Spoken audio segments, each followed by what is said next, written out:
안녕하세요, 지메입니다. 2018년 12월 13일 방송을 시작하겠습니다. 아직도 목이 잠긴 상태이므로 양해 부탁드려요. 원래 목소리가 이러지 않습니다.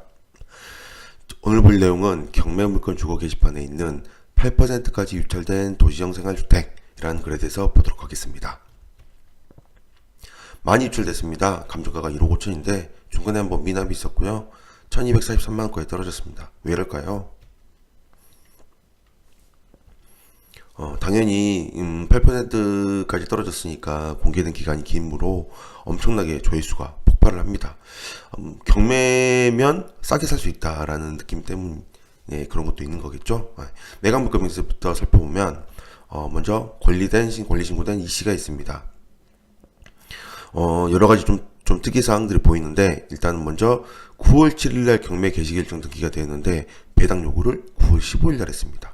8일 만에 했죠. 8일 만에. 즉 배당 관련 서류가, 임차인 관련 서류가 들어가지도 않았는데 미리 배당 요구를 한 거죠. 미리 이런 상황들을 자세히 알고 있었다고 보여집니다. 그리고 전입신고 일자가 5월 9일인데 확정 일자가 4월 21일입니다. 아무래도 전세자금 대출을 받은 걸로 보입니다. 전세자금 대출일 경우에는 확정일자가 찍혀있는 계약서를 제출하게 되어 있으니까요. 그래서 전세자금 대출로 받은 걸로 보이고요. 또한 전입신고가 5월 9일인데 실제로 임대차 기간, 즉 점유기간은 5월 11일부터입니다. 즉 5월 11일부터 점유하기로 되어 있었는데 전입신고를 미리 한 거죠. 미리 좀 어떤 사정인지는 정확히 알 수 없지만 미리 전입신고를 하면 좋다라는 제 방송을 들었을 수도 있고요. 어쨌든 미리 전입신고를 해서 혹시나 이 마지막 5월 11일 날 들어오는 근저당을 막을 수 있는 방법으로 미리 전입신고를 했습니다. 그리고 보시면 권리신고를 했는데 1억 4천이고요. 현황조사는 1억 3,500입니다. 다른 내용이죠. 왜 이렇게 다른 걸까요? 이거는 현황조사를 보면 내용을 알 수 있습니다. 밑에 나와 있고요. 그 다음에 아까 얘기한 경매 개시결정 등기가 9월 7일날 되었는데 배당 요구가 8일 만에 되어 있어서 그 이후에 임차인 관련 서류들은 전부 다 송달 간주 처리되었습니다. 문제가 없습니다. 자, 현황조사를 보시면 임차인이 진술을 했고 보증금이 정확한 금액은 계약서를 보아야 알 수 있다라고 했습니다. 이처럼 실제로 임대차 현황조사관이 현황조사를 가서 만나서 나눠서 한 대화의 금액을 이렇게 현황조사란에 이렇게 기재를 해줍니다. 그러므로 현황조사가 돼서 써있는 보증금은 참고만 할 뿐인 거지 실제 보증금이 아닐 수도 있다는 걸 이 부분만 봐도 딱 알 수 있겠죠. 그래서 실제 보증금과는 이렇게 차이가 날 수가 있으므로 이 부분이야 실제 보증금이 500만원 나왔지만 알고 봤더니 더 많은 일단 이 표시만 가지고는 금액이 좀 다른 상황들을 볼 수가 있는 거죠. 자, 그리고 잘 보시면 그 다음에 이 세입자가 들어왔을 때 당시 2016년 5월 9일 이 정도 당시의 날짜를 봐보면 2016년도에 소유자도 변경이 됐거든요. 세입자 들어온 시점과 비슷하게 소유자가 변경이 되는데 이때 당시 실거래를 찾아보면 이렇게 2층에 1억 5천입니다. 그래서 1억 5천이라는 금액이 있고 그 다음에 등기부를 확인해 보면 이런 게 있습니다. 등기부를 보면 현재 물건은 78년생 강씨가 현재 물건 샀는데 거래가액이 1억 5천으로 써 있습니다. 이게 이 금액이죠. 실거래 신고되어 있습니다. 그런데 잘 보시면 이게 좀 뭔가 좀 많이 바쁩니다. 여기 보면 계약서를 5월 10일 날 작성을 하고요. 그 다음에 5월 11일 날 등기 접수를 했습니다. 그리고 세입자는 5월 9일 날 전입신고를 했지만 점유는 5월 11일부터 했죠. 즉 이 5월 10일 점유한 날짜와 등기친 날짜가 같습니다. 그래서 뭔가 엄청 빨리 했습니다. 78년생 강씨가 계약을 하고 하루 만에 등기를 치고 세입자 바로 들어오고 뭔가 빨리 됐죠. 게다가 1억 5천에 매매를 했는데 세입자는 1.4억, 즉 1천만 원을 가지고, 여기 보시면 또 이 들어온 소유자 78년생 강씨는 강원도 정선군에 있는 사람입니다. 강원도 정선군에 있는 사람이 이 물건은 어디 거죠? 인천광역시 부평구입니다. 아주 멀죠. 정말 끝에서 끝이죠. 끝에서 끝인 사람이 이 물건을 사면서 1천만 원을 가지고 소유권을 사면서 세입자를 끼었으니 거의 완전히 갭투자라고 보입니다. 갭투자로. 그래서 2층을 1.5억에 샀는데 이게 참 그렇습니다. 보시면 당시에도 8층, 9층, 이건 더 이후 얘기구나. 보면 2016년 2분기에도 14층도 1.4억입니다. 8층도 1.4억이고 이렇게 다 1.4억인 시점인데 여기서 갑자기 2층이 1억 5천에 사버렸죠. 조금 애매한 부분이 있습니다. 어쨌든 세입자는 1.4억의 대항력이 있으므로 이 물건 같은 경우는 경매 비용이나 이것저것 비용 합쳐서 1.4억 이상이 낙찰이 되어야 됩니다. 그래야만 전액 배당을 받고 낙찰자 인수상이 없는데요. 만약에 1억이 낙찰됐다, 그러면 낙찰자는 4천만 원 이상 인수, 5천에 낙찰됐다, 그러면 9천만 원 이상 인수가 돼야 되므로 아무래도 쉽지 않겠죠. 그런데 마지막 실거래 9층이 1.3억이었습니다. 자, 보다시피 9층 1.3억이 마지막 실거래였습니다.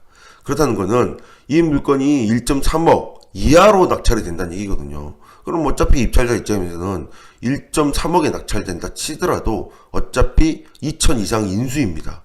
그럼 누가 이 경매를 입찰하겠어요? 아무도 입찰 안 하지. 당연히 계속 유찰이 될 수밖에 없겠죠. 계속 유찰이 되다 보면 결국은 무잉의 기각이 되지 않을까 싶은 생각이 듭니다. 경매 비용까지 떨어지면요. 그래서 보시면 이 물건을 보시면 등기부에 보면 마지막에 또 등기부 보면 현재 이 물건의 경매 넘긴 경위가 강제경매인데요. 김 씨가 넘긴 청구 금액 1억에 대한 강제경매입니다. 아마 이 금액 1억도 지금 이 물건처럼 다른 데서 못 받은 돈을 이 물건을 찾아서 강제경매로 넘긴 게 아닐까 싶은 생각이 듭니다. 이처럼 갭 투자가 성행할 때 이렇게 같이 끼어서 투자를 했다가 집값이 떨어짐으로 인해서 보증금을 어떻게 해결이 안 되고 이렇게 지금 상황이 좀 안 좋은 상황이 됨으로 인해서 세입자는 또 고생은 고생대로 하고 소유자는 이건 말 그대로 이거 뭐 난리 났겠죠. 저희 세입자들은 돈 달라고 할 테고요. 그리고 지금 보다시피 이런 것들을 생각해야 됩니다. 이 물건은 2014년도에 건축이 되었는데요. 2014년도에 건축이 되고 2016년도에 들어갔습니다. 2014년도 되고 2016년에 들어간다면 이때 당시에 건축을 할 때는 건축비가 당연히 많이 분양가가 당연히 높았을 거고요. 높은 상태에서 그리고 나서 2016년도에 들어가게 되면 전세금이 상당히 비쌀 수밖에 없습니다. 당연하죠. 거의 새 집이니까요. 거의 새 집일 경우 전세값이 많이 비싸고 그때는 전세값이 엄청 세다가 이제 시간이 지나서 이제 집값이 전세 금액이 좀 떨어지게 되면 좀 새 집이 아니니까요.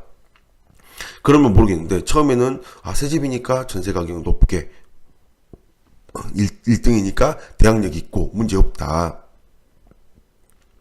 이렇게만 생각하고 전세를 들어가면 집값이 떨어진다면 이처럼 큰 피해를 볼 수밖에 없습니다. 이 세입자 보증금 받고 나가고 싶어도 소유자가 1.3억까지 집값이 떨어진다면 소유자가 이 집 빼고 처음에는 1천만 원을 들여서 이 집을 샀었잖아요. 1천만 원을 들여서 이 집을 샀는데 세입자가 나가기 위해서 소유자는 또 여기다가 2천만 원을 줘야 됩니다. 1.3억까지 떨어졌다면 아니죠. 1천만 원을 주고 샀는데 1.3억까지 떨어졌다면 1천만 원을 더 줘야 됩니다. 근데 9층이 1.3억이면 이 2층인 물건은 1.2억이나 1.1억까지 떨어지겠죠. 그럼 소유자는 적어도 이 세입자한테 세입자를 내보내기 위해서는 2천이나 3천 정도를 어디서 또 구해와서 줘야 됩니다. 쉽지 않은 상황인 거죠. 다른 데서 또 1억을 받지 못한 사람이 경매로 넘기고 있는데 어디서 이 돈을 구할 수 있을까요? 쉽지 않은 상황이다 보니까 세입자는 나가지 못합니다. 보증금을 받지 못하니까요. 그럼 어떻게 해야 될까요? 세입자 이 물건을 경매를 넘겨서 본인이 아무도 입찰 안 할 테니까요. 대항력 있는 세입자니까. 그래서 본인이 낙찰받고 방어 입찰을 해서 다시 산 다음에 그 다음에 못 받은 돈은 뭐 소유자한테 청구하든 어쩌든 그리고 나서 다시 또 이 물건을 매매로 팔고 몇 천을 손해 보고 뭐 이런 상황들이 굉장히 복잡한 상황들이 일어날 수밖에 없습니다. 그래서 전세 가격을 너무 세게 들어간 건 정말 안 좋은 것입니다. 매매 가격과 전세 가격이 있을 때 차이가 얼마 나지 않는 거, 한참 유행했던 갭투자, 예인 물건에 들어간 세입자들은 집값이 매매 가격이 떨어짐으로 인해서 전세금에 인한 이런 손해들, 일단 당장 돈 받지 못하고 나가지 못하면 손해입니다. 그것부터 시작입니다. 그래서 좀 많은 문제들이 일어나는 안타까운 상황들이 있지 않을까 싶은 생각이 들고요. 이렇게 강원도에 있는 사람을 이렇게 그냥 뭐랄까 잘 모르는 사람을 하루 만에 계약을 하고 하루 만에 집을 사게 한다는 건 무슨 이유인지 어떤 상황들이 엮여졌는지 모르겠지만 저는 이렇게 써놨습니다. 물건의 희망적인 얘기를 하면서 사러 가는 사람들에게 당하지 않았으면 좋겠습니다. 정말 좋으면 본인이 사지. 1천만 원 뭐 적은 금액, 1천만 원 뭐 그렇게 큰 금액도 아닌데 본인이 사지 왜 사라고 할까요?